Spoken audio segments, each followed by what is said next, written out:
RKB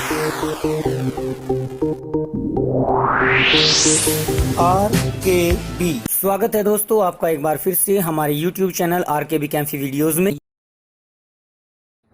NCERT book के chapter 12 aldehyde ketone और carboxylic अम्लों में हमारा तीसरा पॉइंट चला हुआ है कार्बोक्सिलिक अम्ल, जिसमें हमने इन अम्लों की पहचान, इनके नामकरण, इनकी समावयवता और कार्बोक्सिलिक समूह COOH की जो संरचना है उसके बारे में आपके सामने पहले वीडियो प्रस्तुत कर दी है। अब इसके बाद में हमारा जो क्रमानुसार पॉइंट आता है वो आता है कार्बोक्सिलिक अम्ल बनाने की विधियां। पिछली सभी वीडियो के जैसे ही हम इस चैप्टर को भी लगातार चैप्टर वाइज जो हमारे टॉपिक्स आ रहे हैं उनको लेकर चल रहे हैं, और जिस प्रकार से आप लोगों ने पिछली वीडियो से फायदा उठाया है, उम्मीद करते हैं कि हमारी ये और आगे आने वाली वीडियो आपके लिए इसी प्रकार से लाभदायक होंगी।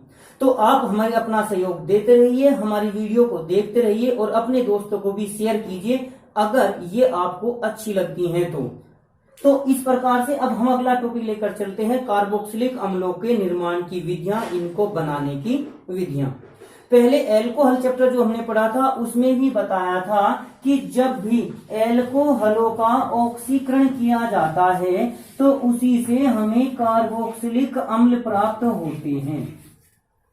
ऑक्सीकरण करने पर, ऑक्सीकरण के लिए हमें अक्षारीय, अम्लीय पोटेशियम परमैंगनेट, अम्लीय पोटेशियम डाइक्रोमेट आदि अभिकर्मकों का प्रयोग करना होगा। तो इस प्रकार से एल्कोहल ROH उतने ही कार्बन परमाणुओं के कार्बोक्सिलिक अम्लों का निर्माण कर देते हैं। अब इसमें यह अभिक्रिया दो स्टेप में होती है।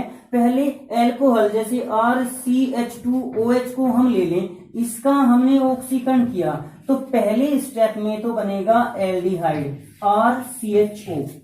उसके बाद फिर अगर हम इसका ऑक्सीकरण कर दें तो हमें RCOOH प्राप्त हो जाते हैं।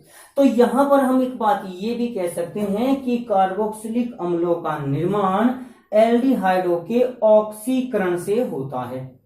अब यहां प्राथमिक एल्कोहल लिया जाए तो इस प्रकार से अभिक्रिया होगी, लेकिन अगर हम द्वितीयक एल्कोहल ले लें जो कि RCHOH होता है तो इसका ऑक्सीकरण करने पर हमें कीटोन प्राप्त होते हैं R- के साथ CO इस प्रकार से, और उसके पश्चात भी हमें RCOOH यानी कार्बोक्सिलिक अम्ल प्राप्त हो जाते हैं। और इससे कार्बोक्सिलिक अम्लों का निर्माण पोपोफ नियम के अनुसार होता है, जिसके लिए आप हमारी पिछली वीडियो देख सकते हैं एल्डिहाइड के गुणों वाली, कीटोन के गुणों वाली, उसमें ये आपको दिया हुआ होगा कि पोपोफ नियम के अनुसार किस प्रकार से RCOOH यानी कार्बोक्सिलिक अम्ल प्राप्त होते हैं। जैसे कि अगर हम यहाँ पर ले लें CH3CH2OH, ये हमारा एथिल एल्कोहल है।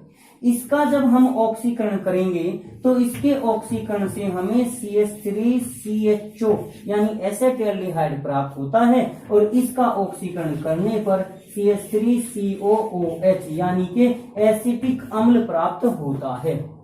इस अभिक्रिया का एक बहुत बड़ा फायदा एक और होता है कि अगर हम इसका उल्टी दिशा में लेकर चलें तो अपचयन करने पर हमें ये पहले यौगिक प्राप्त हो जाते हैं। तो जो यौगिकों का अंतरा परिवर्तन होता है उसके लिए आपकी ये अभिक्रियाएं बहुत ही आवश्यक होती हैं। दूसरा पॉइंट हमारा आता है एल्किल साइनाइड, एल्किल साइनाइड या नाइट्राइल यौगिकों के जल अपघटन से, जल अपघटन द्वारा हम कार्बोक्सिलिक अम्लों को प्राप्त कर सकते हैं। नाइट्राइल या एल्किल साइनाइड का सूत्र होता है RCN।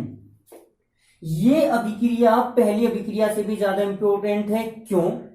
क्योंकि यहां कार्बन परमाणुओं के लिए एक विशेष अभिक्रिया प्रयुक्त की जाती है। RCN का प्रयोग हम किस प्रकार से इसका निर्माण करते हैं, RX यानी जो एल्किल हैलाइड है उसके साथ अगर हम KCN की अभिक्रिया करा दें तो हमारा RCN प्राप्त होता है। यहाँ ये KX अलग निकल जाएगा, RCN का निर्माण हो जाता है। लेकिन अब इस RCN का अगर हम जल अपघटन करा दें तो हमें कार्बोक्सिलिक अम्ल प्राप्त हो जाते हैं। तो अक्सर यह अभिक्रिया तब प्रयुक्त की जाती है जब हमें यौगिकों में अंतरा परिवर्तन में एक कार्बन अधिक करना होता है। अब यहाँ देखिए RCN जो होता है इस प्रकार से इसकी संरचना होती है, प्लस H2O की अभिक्रिया करें हम जल की अभिक्रिया, तो जल में hydrogen H positive, oxygen OH negative होता है, जबकि यहाँ कार्बन आपका पॉजिटिव होता है, नाइट्रोजन नेगेटिव, क्योंकि नाइट्रोजन कार्बन के मुकाबले अधिक विद्युत ऋणी है।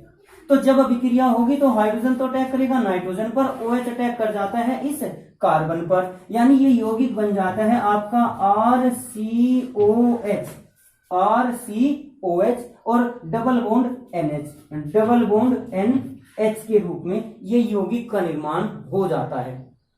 अब अगर इस पर दोबारा से पुनः हम अभिक्रिया करा दें H2O की, तो ये आपका HOH फिर से, तो यहां पर ये यौगिक का निर्माण हो जाएगा RCOH का निर्माण हो जाएगा, और फिर से H पॉजिटिव, ये पॉजिटिव नेगेटिव वाली अभिक्रिया, और यहां सिंगल बॉन्ड हो जाएगा NH2।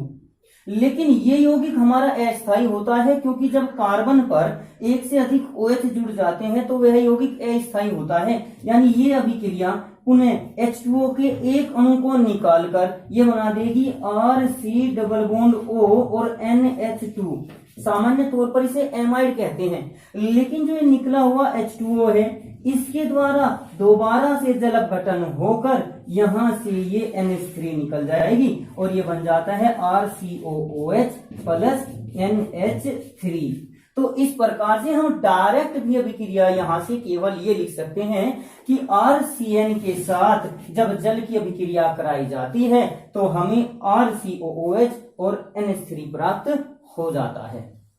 तो इसका उदाहरण हम कुछ इस प्रकार से ले सकते हैं कि जैसे हमारा आया CH3CN, इसके साथ हमने H2O की अभिक्रिया कर दी तो ये आपका बन जाएगा CH3COOH और प्लस NH3 का निर्माण हो जाता है। बैलेंस करने के लिए आप यहाँ पर 2 से मल्टीप्लाई भी कर सकते हैं।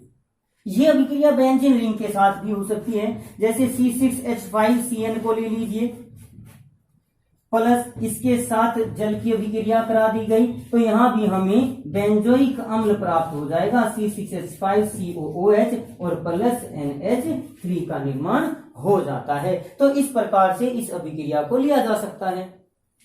कार्बोक्सिलिक अम्लों के निर्माण की नेक्स्ट विधि है एस्टर का जल अपघटन द्वारा। जब हम एस्टर का जल अपघटन करते हैं तो भी हमें अम्ल प्राप्त हो जाते हैं। अब एस्टर को देखिए क्या होता है।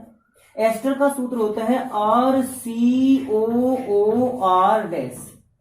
ये एस्टर होते हैं, प्लस जब इनके साथ हम H2O की अभिक्रिया करेंगे तो हमें एक तो प्राप्त होता है कार्बोक्सिलिक अम्ल यानी RCOOH और एक प्राप्त होता है हमें एल्कोहल जो कि हमारा होगा R-OH, यानी जिसके साथ ये RCO समूह है वो तो अम्ल का निर्माण करेगा और जो दूसरा R-O है वो एल्कोहलों का निर्माण करता है। जैसे कि अगर हम लेके चलें CH3COO और यहाँ पर हम कर लें C2H5, जब हम इसके साथ जल की अभिक्रिया करते हैं तो हमें प्राप्त होता है CH3COOH और प्लस आपका C2H5OH होता है। थोड़ा हायर लेवल के लिए अगर हम बात करें, अगर कंपटीशन की आपकी बात करें, क्योंकि कक्षा 12 में तो आप ये क्वेश्चन देख लोगे, आपके दिमाग में क्या आएगा कि CH3CO और C2H5 इसके साथ ये H आ गया, इसके साथ ये OH आ गया। इसके बाद जो 4th पॉइंट आपका आता है वो आता है ग्रिग्नार्ड अभिकर्मक के द्वारा। ग्रिग्नार्ड अभिकर्मक के द्वारा हमें कार्बोक्सिलिक अम्ल का निर्माण करना है। तो ग्रिग्नार्ड अभिकर्मक के द्वारा भी कार्बोक्सिलिक अम्लों का निर्माण किया जा सकता है। ग्रिग्नार्ड अभिकर्मक होता है RMG और X। एल्किल मैग्नीशियम हैलाइड को ग्रिग्नार्ड अभिकर्मक कहा जाता है। तो पहले इस पर कार्बन डाइऑक्साइड CO2 की अभिक्रिया कराई जाती है। इस ग्रिग्नार्ड अभिकर्मक में मैग्नीशियम धातु होने के कारण विद्युत धनी होने के कारण धनायन युक्त होती है, जबकि इसके मुकाबले में कार्बन थोड़ा सा विद्युत ऋणी होता है।